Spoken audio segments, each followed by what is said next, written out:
Hello, आपका school mathematics classes से welcome है। देखिए, आप लोग को नया साल का हैप्पी न्यू ईयर। आप लोग को ढेर सारी शुभकामनाएं। जो भी अपने जीवन में आप लोग सोच रखे हैं, आपकी मनोकामना पूर्ण हो और नया साल आप लोग के लिए मंगलमय हो।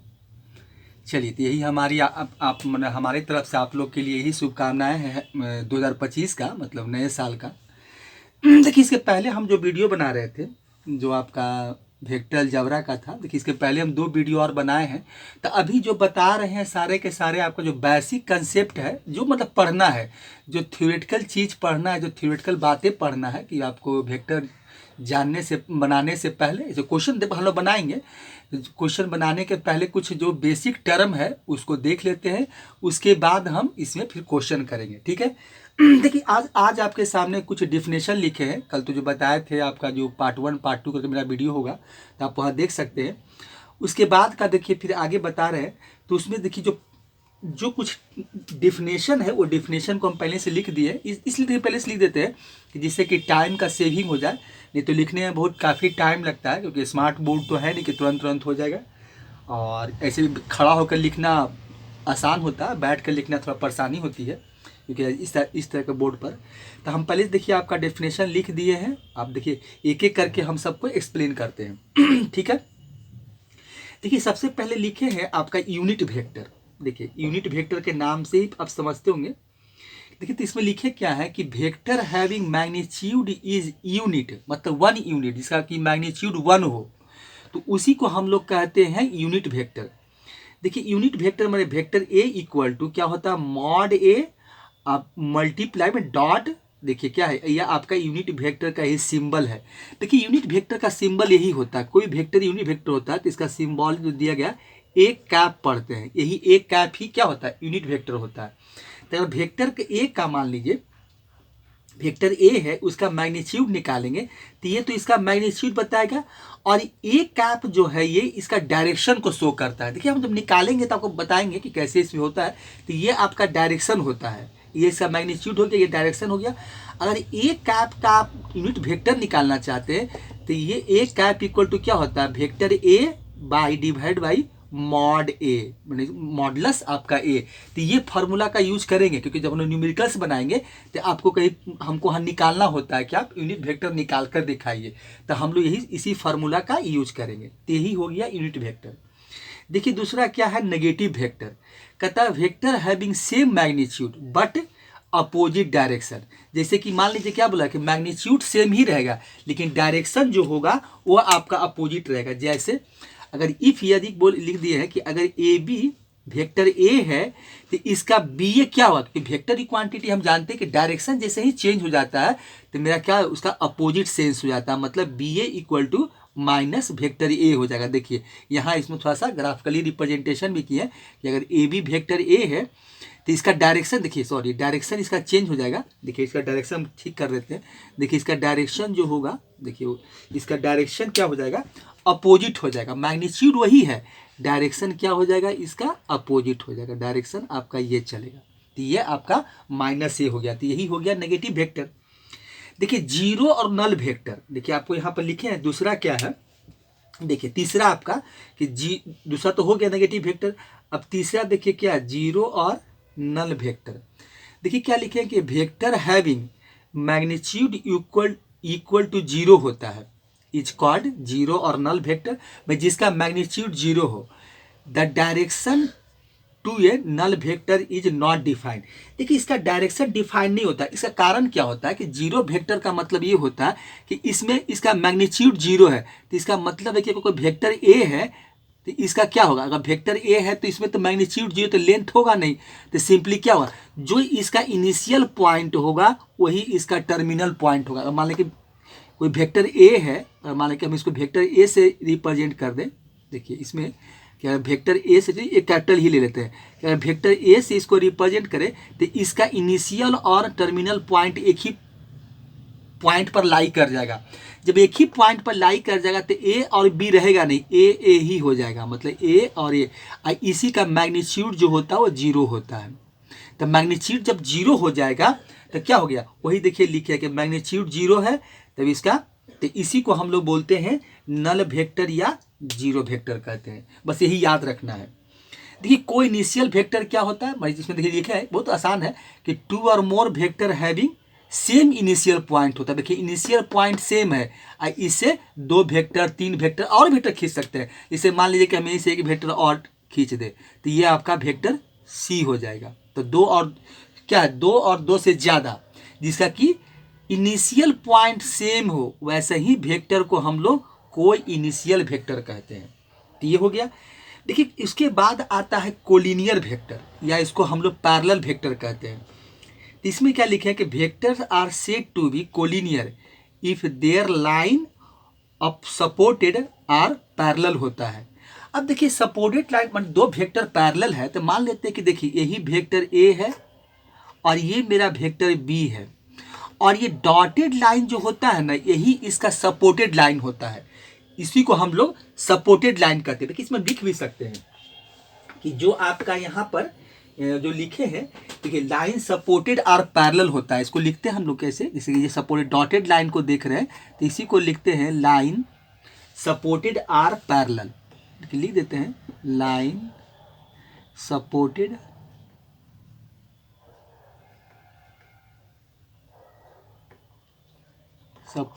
आर पैरेलल होता है आपका।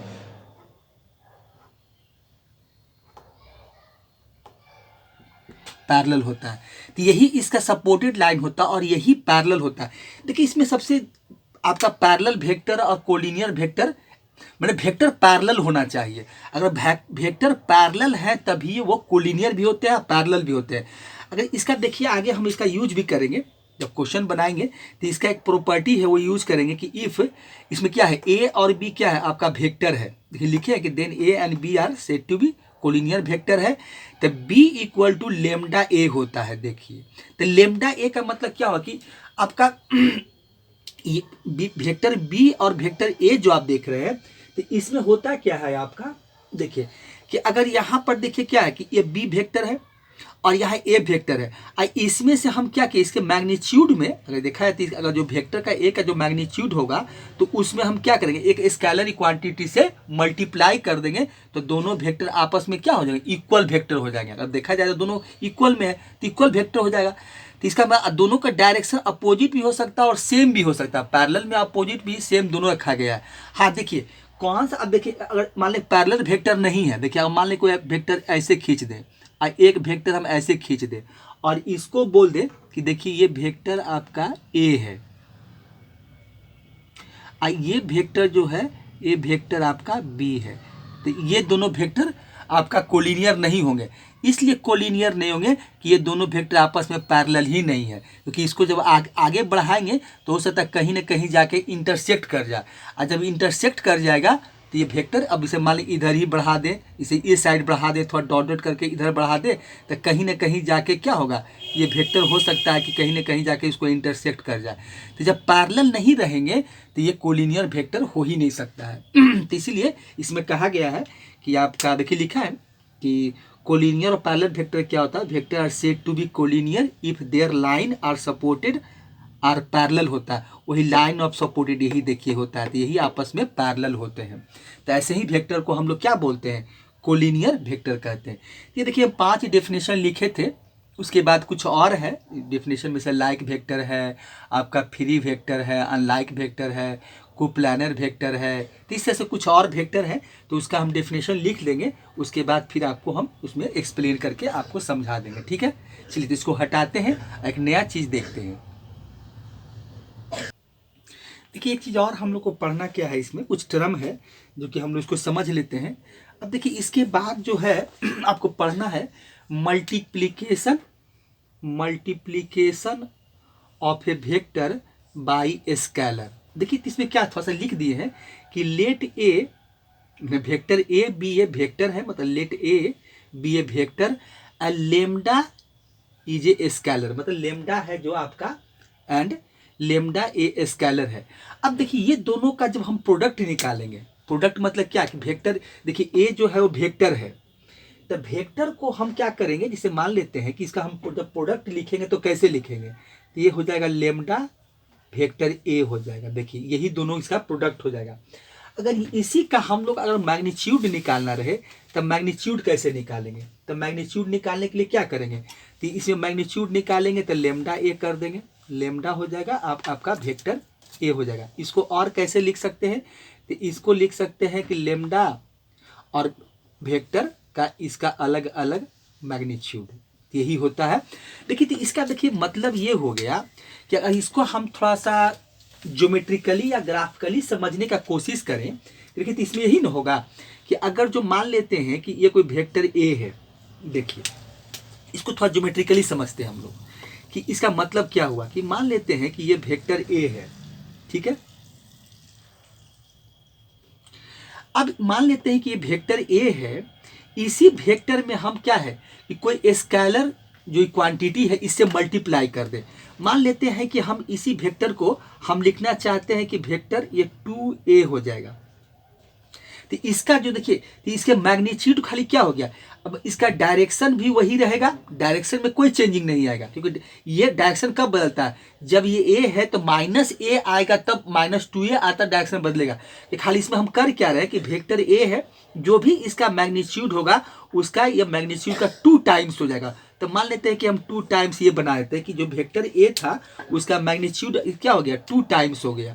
तो इसका तो यही वेक्टर आपका मान लेते हैं कि वेक्टर ए जो था वो वेक्टर 2a को रिप्रेजेंट कर रहा है। देखिए अब यही वेक्टर को हम मान लेते हैं कि कुछ ऐसा करें कि अब ये वेक्टर को हम क्या करें कि हमको लिखना है कि इसका वेक्टर को हम 1/2a कर दें। देखिए 2a का मतलब क्या कि ये वेक्टर ए था उसका आधा, तो मान लेते हैं कि आधा यही हो जाएगा, हम ये रिप्रेजेंटेशन है, तो वेक्टर ए हो गया यही 1/2a हो गया, बस। तो यही यहाँ पर देखना है। अगर मान लेते हैं कि वेक्टर, अगर मान लेते हैं वेक्टर ए है उसका हम वेक्टर ऐसे लिख दें कि हमको कोई बोले कि -2a, अब इसका हम जो मैग्नीट्यूड था उसको -2 को स्केलर क्वांटिटी से मल्टीप्लाई कर दिए, तो अब ये वेक्टर देखिए मैग्नीट्यूड वही रहेगा, मैग्नीट्यूड रहेगा वही, खाली डायरेक्शन इसका बदल जाएगा। तो ये जो दिखाएगा -2a को आपका रिप्रेजेंट करेगा। तो इस तरह से ग्राफिकली रिप्रेजेंटेशन इसका यही होता है कि कोई वेक्टर है और उसमें हम कोई स्केलर क्वांटिटी से मल्टीप्लाई करते हैं तो उससे उतना ज़्यादा उसका मैग्नीट्यूड बढ़ जाता है। 5 से कर देंगे तो अब वेक्टर ए है, अब इसको हम 5 से मल्टीप्लाई कर देंगे, तो 5 से मल्टीप्लाई कर देंगे तो इसका मैग्नीट्यूड क्या हो जाएगा, तो इसका जो मैग्नीट्यूड हो जाएगा वो 5 भी हो जाएगा। मतलब इसका मतलब ए से 5 टाइम्स ज़्यादा हो गया। अगर हम 7 से कर देंगे तो 7 टाइम्स, 6 से कर देंगे तो 6 टाइम्स, हाफ कर देंगे तो हाफ हो जाएगा, 1/3 करेंगे तो 1/3 हो जाएगा। तो बस multiplication of vector by scalar में इतना ही पढ़ना और इतना ही समझना है, और इसमें कुछ ज़्यादा में समझाया जा रहा है कि किसी वेक्टर में आप जब कोई नंबर से कोई स्केलर क्वांटिटी से मल्टीप्लाई कर देते तो उसमें क्या होगा, तब मैग्नीट्यूड उसका बढ़ जाएगा। अगर 2 से करेंगे तो 2 टाइम्स, 3 से करेंगे तो 3 टाइम्स, वो वेक्टर ही रहेगा, वो स्केलर नहीं बनेगा, लेकिन उसका मैग्नीट्यूड उतना टाइम्स बढ़ जाएगा। हाफ करेंगे तो हाफ टाइम्स उसका हो जाएगा। तो यही है आपका multiplication of vector by scalar, ठीक है। तो इसको हटाते हैं, फिर एक नए जो आगे पढ़ना उसको देखते हैं। देखिए इसके बाद हम लोग को पढ़ना था, इसमें एक चीज़ और जानना है कि कंपोनेंट ऑफ ए वेक्टर। देखिए कंपोनेंट ऑफ वेक्टर में देखिए क्या होता है। अब देखिए इसको थोड़ा सा जो हम लोग इसमें इस कंपोनेंट ऑफ वेक्टर से कुछ क्वेश्चन भी आता है, आपको इस टाइप से पूछा जाएगा कि इसमें आपका कंपोनेंट ऑफ वेक्टर में आपसे पूछेगा कि इसमें आपका स्केलर कंपोनेंट कौन है और वेक्टर कंपोनेंट आपसे कौन है, ये पूछा जाता है हमसे कि इसका स्केलर कंपोनेंट बताइए और वेक्टर कंपोनेंट बताइए। तो ये क्वेश्चन आपसे पूछा जाता है, ऐसा क्वेश्चन हमको न्यूमेरिकल से रहेगा। अब देखिए इसको समझने के लिए हम क्या करते हैं, पहले ये सोचते हैं एक 3 डायमेंशनल मतलब कार्टेशियन प्लेन बनाते हैं, ठीक है। देखिए ये हो गया, देखिए तो ये हो जाएगा आपका बाई एक्सिस, ये हो जाएगा आपका जेड एक्सिस, और ये आपका एक्स एक्सिस हो गया, ठीक है।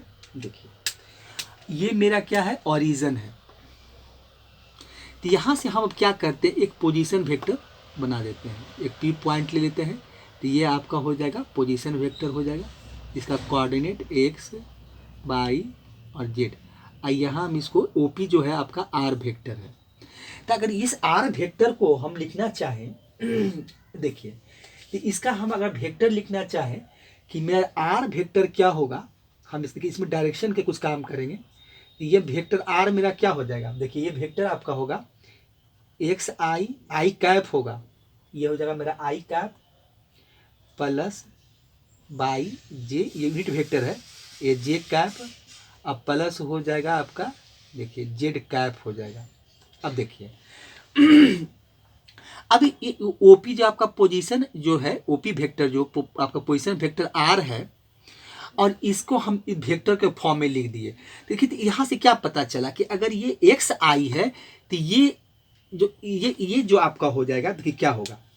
तो यहाँ से देखिए हम क्या करेंगे कि इसका ये तो बाई एक्सिस है, तो ये जो एक्स एक्सिस आप देख रहे हैं, ये एक्स एक्सिस, तो यहाँ एक्स आई कैप जो होगा आपका, एक्स आई कैप है, तो ये मेरा क्या करेगा, एक्स एक्सिस का जो डायरेक्शन है उसको वो रिप्रेजेंट करेगा कि मेरा एक्स जो आई कैप है, ठीक है। ये हो जाएगा आपका, क्या हो जाएगा, ये आपका बाई जे है, तो यहाँ आपका लिखना पड़ेगा बाई जे कैप, ठीक है। ये मेरा हो जाएगा आपका जेड के कैप हो जाएगा, देखिए ये हो जाएगा। तो यहाँ से देखिए ये जो वेक्टर पी है, तो इसका डायरेक्शन शो कर रहा है कि भाई बाई डायरेक्शन में इसका क्या मैं डायरेक्शन बताएगा, ये आपका एक्स से और ये जेड से। तो यही होता है क्या, इस तरह से हम लोग, क्योंकि देखिए इसमें एक काम देखिए हम लोग और किए थे कि अगर टू डायमेंशनल, देखिए हम अगर देखें कि अगर टू डायमेंशनल है, इसे हम लोग देखिए कंपोनेंट हम लोग फिजिक्स में भी निकालते हैं। अगर मान लेते हैं कि एक्स और बाई, देखिए कोऑर्डिनेट आपका है, एक्स और बाई आपका जो कोऑर्डिनेट हम लोग पढ़े हैं कि कार्टेशियन प्लेन, देखिए जो देखते थे, देखिए जो एक्स और बाई जो मेरा कोऑर्डिनेट होता है, देखिए एक्स और ये आपका बाई कोऑर्डिनेट है, ठीक है, एक्स कोऑर्डिनेट हो गया और ये आपका बाई कोऑर्डिनेट है, ठीक है। अब यहाँ पर मान लेते हैं कि ये मेरा, इसको हम चाहे तो ओरिजिन बना भी सकते हैं, नहीं बना सकते हैं कि मान लीजिए ये ओरिजिन है, यहाँ पर से मान लीजिए कोई फोर्स आपका, कोई फोर्स है जो एफ है, इसका यहाँ से आइए, यहाँ से ये थीटा बना रहा है, तो यहाँ से देखिए सॉरी ये आपका एक्स हो जाएगा। तो ये देखिए क्या हो जाएगा कि अगर ये एक्स डायरेक्शन है, तो अगर इसका हम लोग कंपोनेंट लिखना चाहेंगे कि एफ एक्स लिखना चाहते हैं, तो एफ एक्स क्या हो जाएगा आपका, एफ एक्स हो जाएगा, ये हो जाएगा F cos theta, cos theta. ये मेरा जो बताएगा क्या होगा, एक्स डायरेक्शन को बताएगा, एक्स डायरेक्शन है, तो इस फोर्स का आपका अगर देखा जाए तो ये एक्स डायरेक्शन है, यही इसी फोर्स का ये मेरा क्या है, बाई डायरेक्शन है। इसको ऐसे भी लिख सकते हैं कि ये मेरा बाई डायरेक्शन है, देखिए ये डायरेक्शन है आपका, ये क्या हो जाएगा, तो यहाँ पर लिख सकते हैं कि ये इसका कंपोनेंट क्या हो जाएगा। अगर हम यहाँ पर वो एफ एक्स था, तो यहाँ पर हम एफ बाई लिख सकते हैं कि एफ बाई इक्वल टू क्या था, ये हो जाएगा बाई, ये हो जाएगा मेरा, देखिए क्या हो जाएगा, एफ साइन थीटा हो जाएगा, एफ आपका साइन थीटा हो जाएगा। तो इससे क्या होता है, तो इस फोर्स का अगर देखा जाए तो एक्स डायरेक्शन का ये कंपोनेंट हो गया और ये बाई डायरेक्शन का कंपोनेंट हो गया। तो इसी तरह से अगर यहाँ कोऑर्डिनेट पी, मतलब पी का कोऑर्डिनेट एक्स वाई जेड है, तो ये वेक्टर फॉर्म में लिखना चाहते हैं, तो इसका कोई नहीं हुआ कि एक का ये एक्स डायरेक्शन को बताएगा, ये बाई डायरेक्शन, ये बता रहा है मेरा जेड डायरेक्शन। तो यहाँ से देखिए एक चीज़ और क्या है कि जब हम क्वेश्चन बनाएंगे तो हमसे पूछेगा क्या वहाँ पर कि आप इसका स्केलर कंपोनेंट और हमको वेक्टर कंपोनेंट बताइए। तो हम लिख सकते हैं कि देखिए कि यहाँ जो है एक्स बाई जेड है, देखिए X simply Y and Z are scalar component हो जाएगा, स्केलर ये हो जाएगा आपका स्केलर कंपोनेंट।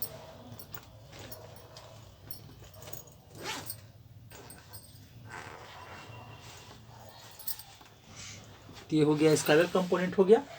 अच्छा, अगर हम इसको ऐसे लिख दें कि एक्स आई माने x I cap by J cap and Z के कैप, तो ये मेरा हो जाएगा, लिख सकते हैं कि आर कॉल्ड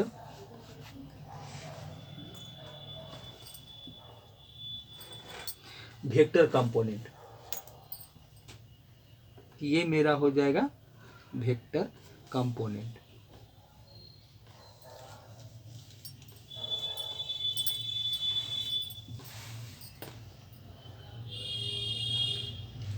तो इस तरह से आपका क्या हो गया कि वेक्टर आर का हम क्या लिख दिए, स्केलर कंपोनेंट भी लिखे और वेक्टर कंपोनेंट भी लिखे। तो यही चीज देखिए हमको यहाँ इसमें पढ़ना, और कुछ ज्यादा नहीं, यहाँ पर हमको और कुछ ज्यादा नहीं समझना है, बस इतना ही समझना है कि जो आर वेक्टर या जो मेरा पोजीशन वेक्टर है तो उसका स्केलर कंपोनेंट क्या है और वेक्टर कंपोनेंट क्या है। देखिए ये क्वेश्चन में आपको पूछा जाता है, हम क्वेश्चन जब रहता है तो इसको हम लोग लिखते भी है कि भाई देखिए इसका ये वेक्टर कंपोनेंट है, ये इसका स्केलर कंपोनेंट है, ठीक है।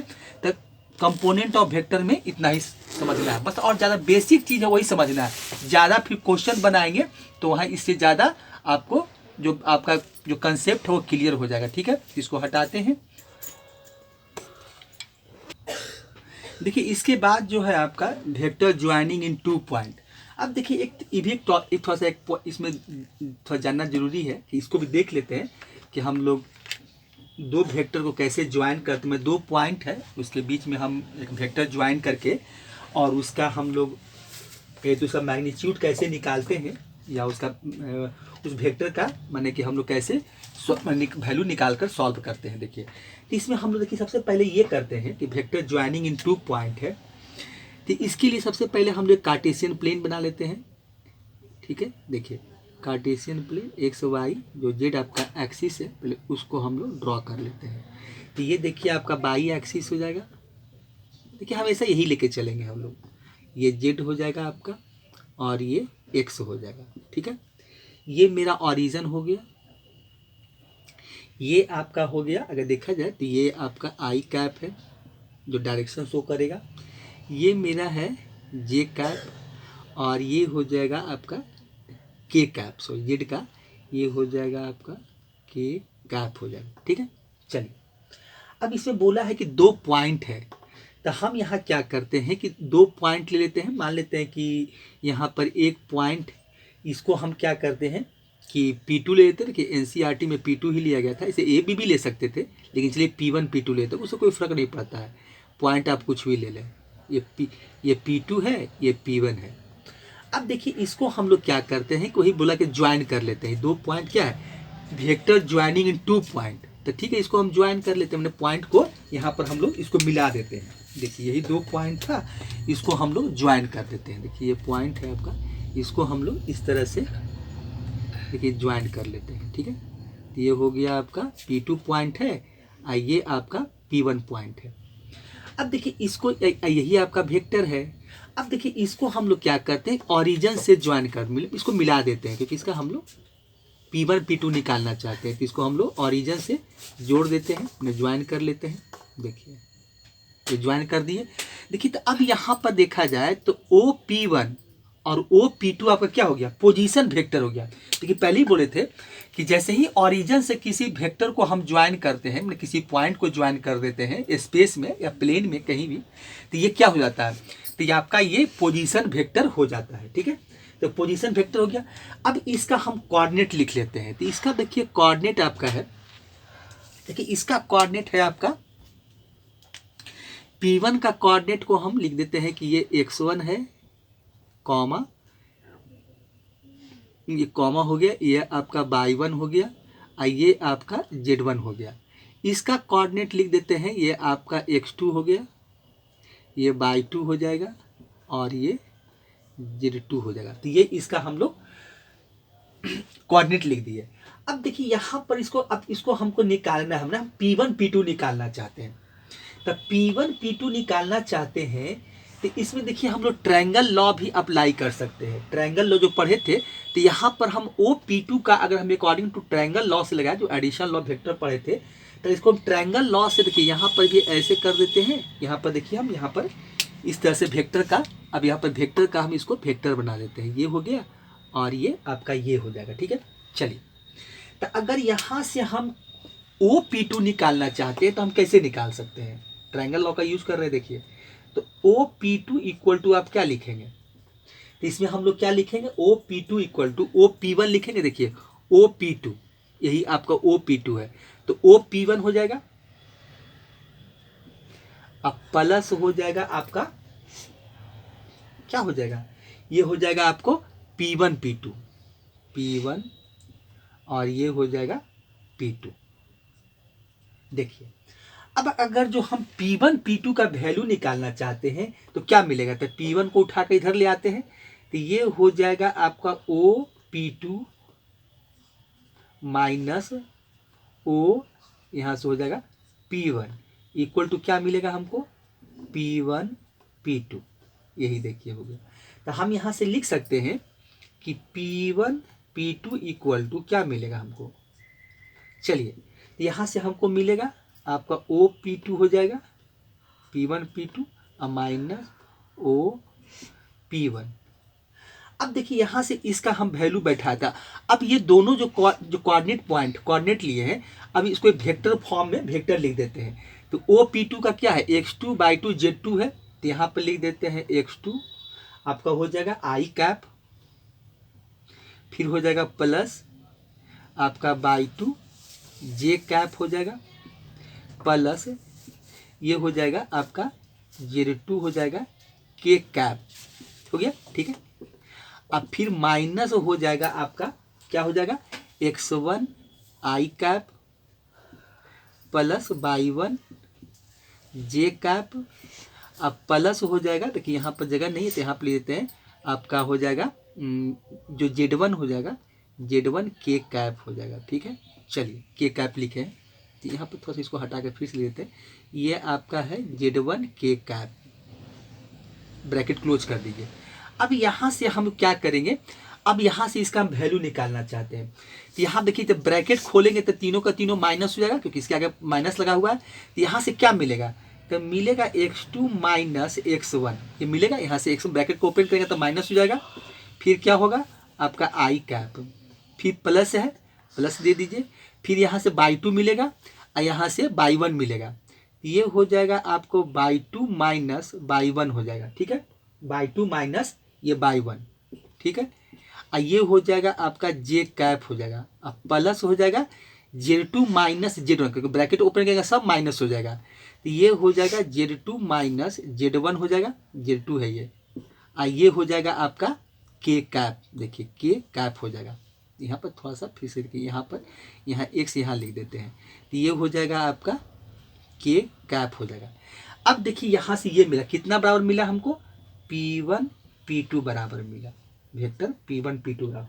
अगर इसका हम मैग्नीट्यूड निकालना चाहते हैं तो क्या मिलेगा, P1 P2 वेक्टर का अगर हम मैग्नीट्यूड निकालेंगे तो मैग्नीट्यूड क्या मिलेगा, तो रूट अंडर हो जाएगा, देखिए रूट अंडर क्या हो जाएगा, x2 माइनस x1 का whole square plus Y 2 minus Y 1 का होल स्क्वायर, अब प्लस हो जाएगा z2 माइनस 2 है ये, z2 माइनस z1 का होल स्क्वायर, z2 माइनस ये हो जाएगा आपका ब्रैकेट के सब एक मैंने रूट के अंदर ही रहेगा, z2 माइनस z1 का होल। तो यही देखिए इसका हम लोग आपका मैग्नीट्यूड निकाल दिए। तो इसी तरह से हम दो वेक्टर को ज्वाइन करके इसका मैग्नीट्यूड निकालते हैं, या इसका हम लोग वेक्टर निकाल लेते हैं। इस तरह से हम लोग इसको निकाले हैं। तो ये भी आपको पढ़ना है, वेक्टर ज्वाइनिंग इन 2 पॉइंट, क्योंकि इस पर भी क्वेश्चन पूछे जाते हैं। तो इसलिए देखिए कुछ नहीं किया है, एक देखिए कार्टेशियन प्लेन लिए जो कि एक्स एक्सिस आपका बाई एक्सिस जेड एक्सिस था, 2 पॉइंट ले लिए, इसको ज्वाइन कर दिए, दोनों का कोऑर्डिनेट लिख दिए, और उसके बाद हम क्या किए, वेक्टर जो हम लोग एडिशन लॉ ऑफ ट्रायंगल था उसका यूज कर लिए। OP2 देखिए यही आपका OP2 बराबर OP1 और P1 P2। फिर हम इसमें क्या किए, P1 P2 हमको निकालना था, हमको इसी से इंटरेस्टेड थे, हम लोग P1 P2 ही निकालना चाहते थे। तो P1 P2 निकालने के लिए क्या किए, इसको उठाकर आपका LHS में ले आए, P1 P2 equal to OP2 minus OP1। फिर OP2 को जो इसका कोऑर्डिनेट जो था उसको वेक्टर के फॉर्म में लिख दिए, मैंने पोजीशन वेक्टर इसका हम लिख लिए। अगर देखा जाए तो OP2 का हम लोग पोजीशन वेक्टर और माइनस OP1 का पोजीशन वेक्टर लिख लिए।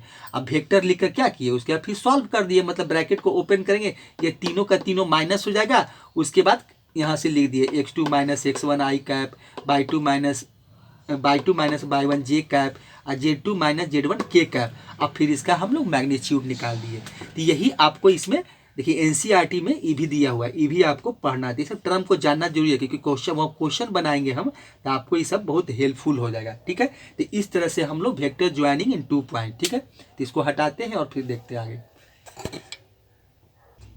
ठीक है, तो इसके बाद देखिए क्या है कि जो वेक्टर ज्वाइनिंग इन 2 पॉइंट्स के बाद जो हम वीडियो बनाते हैं इसमें ज़्यादा अब स्पेस प्रोवाइड नहीं करेगा।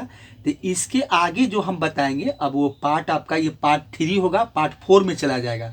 जो भी हम इसके आगे जो और भी कुछ इसमें बेसिक कंसेप्ट में कुछ पढ़ना, इसी इसमें पढ़ना है आपको, सेक्शन फार्मूला पढ़ना है।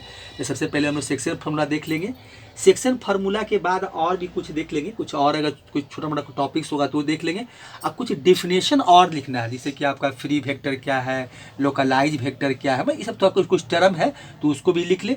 पहले हम जितना थ्योरी आपको पढ़ना है प्रॉपर्टी जो वेक्टर पे जो थ्योरेटिकल पार्ट है तो उसको देख लेंगे, इसके बाद हम फिर आगे देखेंगे। ठीक है, तो थैंक्स, फिर अगले वीडियो फिर से मिलते हैं।